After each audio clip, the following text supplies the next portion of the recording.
Hello students, in the continuation of the myself Dr.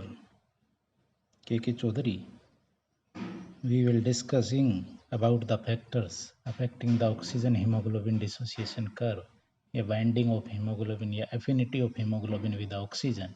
We have discussed the two factors, acidity and the partial pressure of CO2. Now the next factor is the temperature. How the temperature affect the acidity, affect the binding of hemoglobin with the oxygen. ठीक है,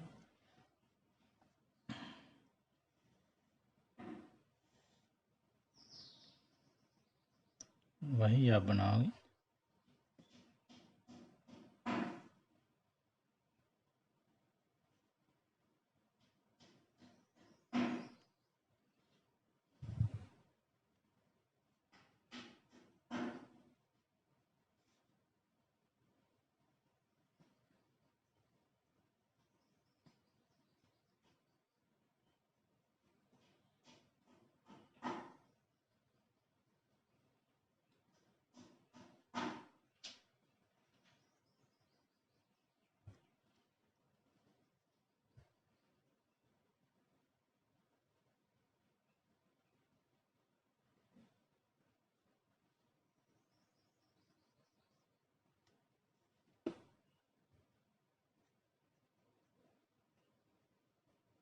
This is the normal blood temperature, that is 37 degrees centigrade. This is the low temperature, 20 degrees centigrade. High temperature,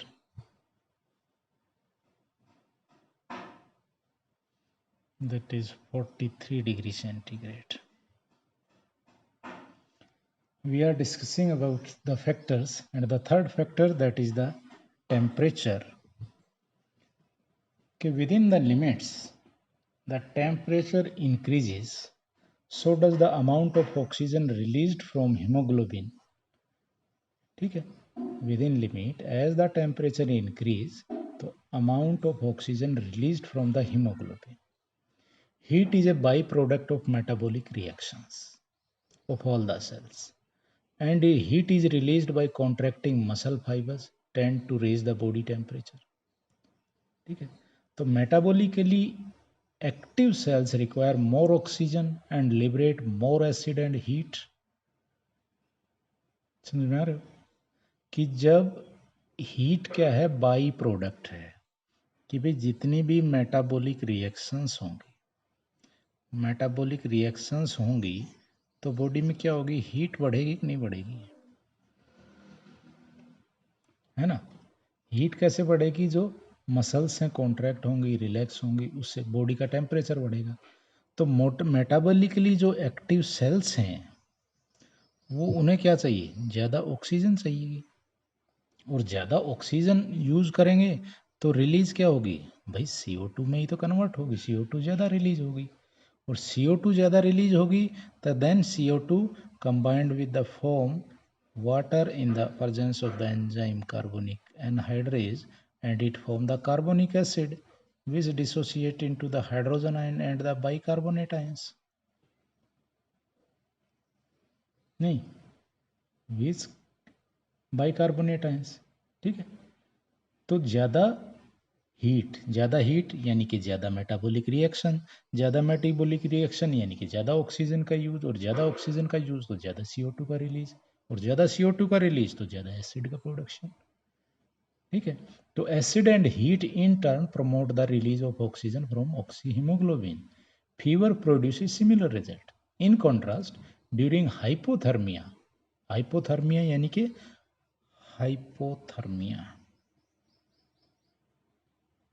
hypo यानी कि low, है ना, low body temperature, low body temp set up cellular metabolism slow, and need of oxygen क्या हो जाएगा,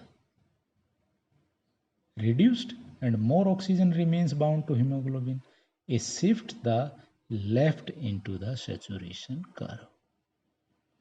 भाई ज़्यादा low temperature कम reactions तो भाई ऑक्सीजन ज़्यादा बाइंड, हाई टेम्परेचर ज़्यादा ऑक्सीजन का यूज, ज़्यादा ऑक्सीजन ज़्यादा CO2 प्रोड्यूस, ज़्यादा एसिड हाइड्रोजन आयंस वो compete करेंगे बाइंड करने के लिए, तो आपकी ज़्यादा अनलोडिंग हो जाएगी, तो curve shift to the right side. आपस में कोरिलेटेड है, आप पीएच को भी देखोगे, कार्बन डाइऑक्साइड को देखोगे, टेम्परेचर को देखोगे, तीनों का सेम फैक्टर्स इसके अंदर काम कर रहे हैं, एक दूसरे को कोरिलेट करके देखोगे तो। And fourth factor and the last factor is the BPG.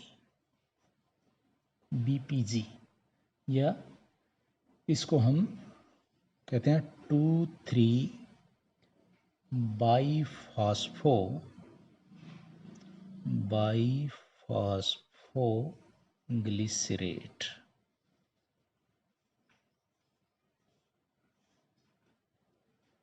ठीक है, प्रीवियसली कॉल्ड, पहले इसको कहते थे हम डीपीजी, डाईफॉस्फोग्लिसरेट।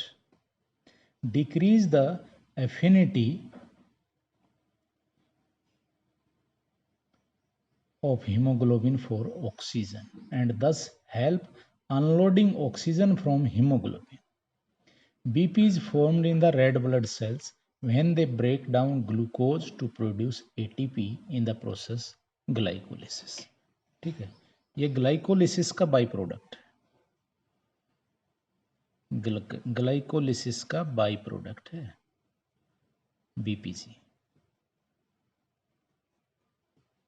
ठीक है, बाई प्रोडक्ट ऑफ ग्लाइकोलिसिस, कि जब BP is formed in red blood cell when they break down glycolysis to produce ATP in the process called glycolysis. जब when BPG combined with hemoglobin when binding to terminal amino group of 2 beta globin chain, hemoglobin bind oxygen less tightly at the heme group site. Greater the level of BPG, more oxygen is unloaded from hemoglobin. Certain hormones, thyroxine या human growth hormone, epinephrine, norepinephrine increase the formation of BPG. Level of BPG is also higher in the people living at the high altitudes. तो BPG को हम कहते हैं double as weapon, यानी कि दुधारी तलवार। क्या काम करता है भाई? एट द टिश्यू लेवल, जहाँ पर ये प्रोड्यूस हो रहे हैं, टिश्यू लेवल पे हो रहा है प्रोड्यूस, ग्लाइकोलिसिस वहीं हो रहा है। टिश्यू लेवल इट बाइंड्स या it compete with the oxygen या it bind with the hemoglobin and causes the more unloading of oxygen। कहाँ पे? टिश्यू लेवल के ऊपर। लेकिन when this hemoglobin goes to the lungs, जब ये lungs में जाएगा, then it prevents the binding of oxygen। एक जगह पर तो ये अनलोडिंग का काम कर रहा है, टिश्यू को ज़्यादा ऑक्सीजन प्रोवाइड करा रहा है, लेकिन दूसरी जगह पर लंग्स में जब जाएगा तो ये टिश्यू ऑक्सीजन को बाइंड नहीं होने दे रहा है, तो इसको इसलिए हम डबल एज वेपन कहते हैं। तो these are the four factors which affect the affinity of haemoglobin for the oxygen. इसके बाद next topic that is the transport of CO2। Transport of CO2 discuss into the next lecture. Okay, thank you.